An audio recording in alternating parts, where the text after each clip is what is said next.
Bismillahirrahmanirrahim. Assalamualaikum warahmatullahi wabarakatuh. Perkenalkan, nama saya Aldi Prasetya Rosadi dari Fakultas Ilmu Komunikasi, bidang kajian Ilmu Manajemen Komunikasi. Di sini saya akan mempresentasikan hasil penelitian saya yang berjudul penggunaan sosial media TikTok sebagai sarana personal branding, skill editing, dan videografi. Untuk subjudulnya, studi deskriptif pada akun media sosial TikTok Europe. Yang pertama, konteks penelitian pada era digital bergerak sangat cepat mengakibatkan banyaknya lahir pekerjaan-pekerjaan yang tidak pernah dibayangkan memiliki potensi untuk mendapatkan penghasilan yang besar, seperti programmer, videographer, vlogger, gamer, dan juga konten kreator sosial media yang mana saat ini sangat diminati oleh anak-anak muda, generasi Z, dan milenial. Kita hanya dituntut untuk memiliki modal jaringan internet dan kreativitas agar berhasil di era digital. Akibat pandemi COVID-19, salah satu aplikasi media sosial mendapatkan keuntungan yang sangat besar dengan bertambahnya penggunaan secara signifikan, dan aplikasi tersebut bernama TikTok.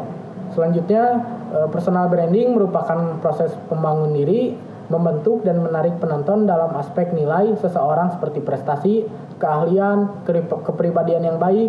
Dengan kata lain, nilai-nilai tersebut akan dibangun secara sengaja untuk tujuan menampilkan kesan yang diharapkan oleh penonton. Selanjutnya, keberhasilan Dava Europe melakukan personal branding di aplikasi TikTok akhirnya membuat orang yang melihatnya menjuluki sebagai content creator. Dengan ramainya istilah content creator, maka banyak juga yang terinfluence oleh Dava Europe ini, yang pada akhirnya penonton pun berlomba-lomba mengikuti jejak Europe menjadi content creator dengan segala keahlian yang dimiliki masing-masing. Lalu selanjutnya ada pertanyaan penelitian. Yang pertama, mengapa TikTok dipilih sebagai media sosial untuk membangun personal branding oleh Europe? Yang kedua, apa saja keunikan yang menjadikan kegiatan personal branding akun TikTok Europe yang menjadikannya itu berhasil? Selanjutnya ada kerangka pemikiran. Awal mula dari personal branding itu memiliki 3 tujuan. Yang pertama, untuk mengeksistensikan diri. Yang kedua, untuk meningkatkan kepercayaan diri. Lalu yang ketiga, untuk meningkatkan kompetensi. Lalu lahirlah menjadi sebuah personal branding. Selanjutnya, metodologi penelitian yang digunakan itu metode penelitian kualitatif. Selanjutnya, untuk fokus penelitian berdasarkan latar belakang dalam penulisan dan penelitian ini, maka fokus dalam penelitian ini adalah penggunaan sosial media TikTok sebagai sarana personal branding skill videografi. Lalu selanjutnya ada teknik pengumpulan data. Yang pertama, wawancara dan observasi. Lalu selanjutnya ada pembahasan. Yang pertama ada TikTok sebagai tren. Dari hasil wawancara dengan Europe bahwa TikTok ramai setelah pandemi. Ketika semua orang dipaksa untuk diam di rumah, maka masing-masing orang tersebut ingin mencari hiburan, yaitu dengan bermain media sosial TikTok. Dari situ Dava Europe mencoba untuk upload video yang sebelumnya pernah tayang di YouTube, seperti karya-karya yang dibuatnya dan showreel. Lalu satu hari untuk upload video di TikTok tentang membuat hyperlapse tanpa menggunakan tripod, itu ketika itu booming di TikTok. Hal itulah yang tidak ingin Dava Europe kehilangan momen tersebut. Mulai dari situlah Dava Europe mulai aktif membuat konten. Setelah kontennya menarik, maka tidak sedikit orang yang suka dengan kontennya dari Europe ini. Lalu yang kedua ada TikTok sebagai saluran komunikasi sehari-hari.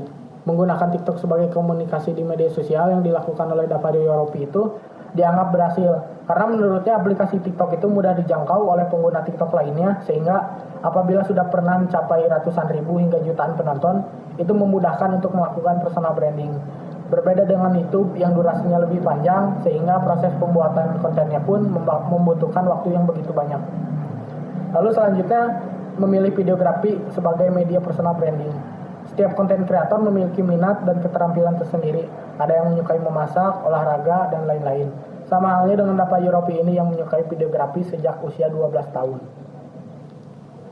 Lalu selanjutnya, motivasi dalam menjalankan personal branding di TikTok. Dava Europe memposting karya-karya dan bisa berinteraksi dengan masyarakat luas adalah hal yang menyenangkan. Maka dari itu, Dava Europe tidak ingin kehilangan momentum ketika dirinya sedang naik daun.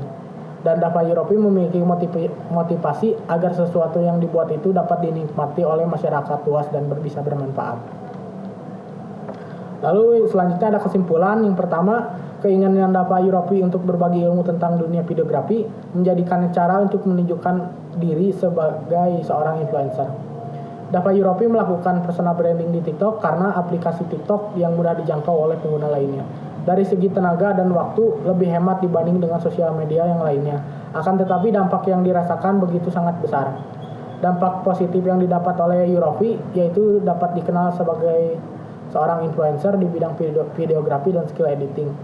Selain itu juga menjadikan sebuah bisnis dari apa yang sudah dilakukan, yaitu proses personal branding di TikTok dan mendapatkan penghasilan dari hasil endorse ataupun iklan.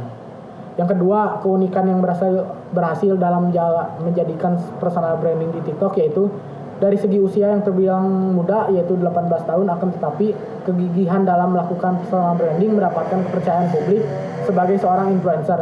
Tidak hanya itu, di usia yang masih sangat muda mampu menggayat klien perusahaan besar. Dan yang terakhir, yang pada awalnya hanya seorang freelance videographer, lalu mampu mendirikan sebuah perusahaan bernama PT Europe Kreasi Indonesia. Itu semua didapatkan dengan melakukan konsistensi dalam memberikan informasi dan edukasi kepada penonton di TikTok, sehingga mampu dipercaya oleh perusahaan besar.